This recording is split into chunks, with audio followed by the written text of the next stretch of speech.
back, ranking albums again. This time, we're going to do Machine Head. As always, if there's anything you guys want me to rank, put it in the comments below and we'll get to it. First up, 2001 Supercharger.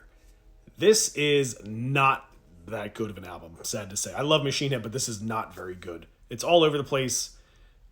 It's not very memorable. Just not very good. Next up, 1998's The Burning Red. This is very much nu metal, Machine Head's nu metal period, and I'm not a huge fan of that. It's got a song, The Blood, the Sweat, the Tears, it's pretty good. Beyond that, nothing great. I'm not a huge fan of this period of Machine Head. Next up, we're getting better, but still not great. This is 2018's Catharsis. This is the last album that had Phil Demmel in the band. It's got its points with Beyond the Pale and Heavy Lies the Crown, but it's very, very long. It's like an hour and 17 minutes long, something like that. If they chopped off like 4 songs out of this, it would be better. There's some weird folk song called Bastards in here that is not very good. All right, now we're starting to get into some of the decent things. This isn't great, but it's very, very, very good. 2014's Bloodstone and Diamonds. It's got the first track, Now We Die, is stellar.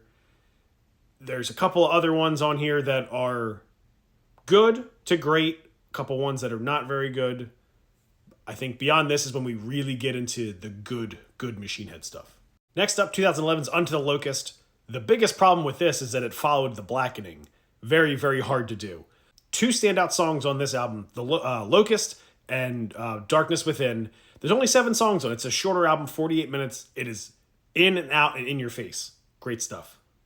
Next up, released in 2003, Through the Ashes of Empires. This was Phil Demmel's first album with Machine Head, and it shows here. Imperium is a stellar track. Stellar.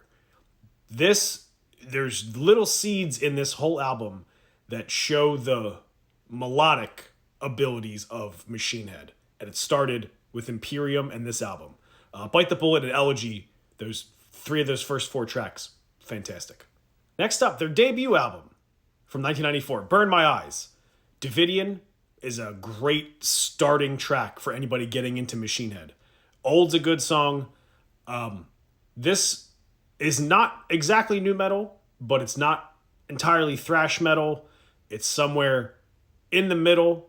Great starting, great debut effort from Machine Head on this one. Next up, their second release, The More Things Change. This, another really, really great album. It, again, swims in the waters of different genres of metal. Some standouts for me on this one, Bay of Pigs, Blood of the Zodiac, and 10 Ton Hammer. Great stuff on this album. Next up, number 2, most recent release, Of Kingdom and Crown. This is thrash metal and groove metal at its fucking best. Some standouts are No Gods, No Masters, Choke on the Ashes of Your Hate, Slaughter the Martyr. This is much more melodic than some of the other stuff. This is almost perfect, and it would be number 1 if it wasn't for this album. The Blackening from 2007 is a perfect album. Top 10 album of all time for me. I love this. Aesthetics of Hate, written for Dimebag Darrell. Beautiful Morning is really, really, really good. Halo's in there. If you take nothing else from this entire video, listen to The Blackening from front to back. It is stellar. Absolutely stellar.